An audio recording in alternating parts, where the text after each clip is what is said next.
المغاربة ومنذ السنة الماضية وهم يعيشون على وقع زيادات متكررة في أسعار جميع المواد الأساسية. للبعض منها ارتفع الثمن ديالها بالضعف في ظل عدم الزيادة في الأجور لدى الموظفين في القطاعين العام والخاص. المواطنين أصبح أغلبهم يعيشون فقرا بسبب السياسة الحكومية الفاشلة التي نهجتها حكومة عزيز أخنوش، بعدما أصبحوا يجدون صعوبة كبيرة في اقتناء أهم المواد الأساسية التي يحتاجونها يوميا.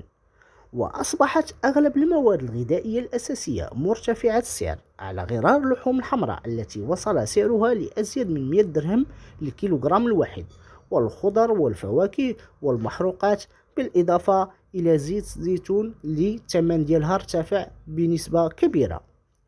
وعبر العديد من المغاربة عن غضبهم الشديد من هذه الزيادات المفاجئة، بالإضافة للصمت الحكومي بخصوص ارتفاع الأسعار الذي وصف بالمستفز.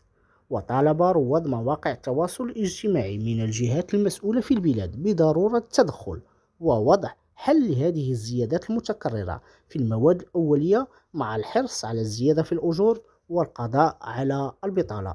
وقال المغاربة: تقهرنا بسبب هاد الزيادات، وحتى واحد ما حن فينا.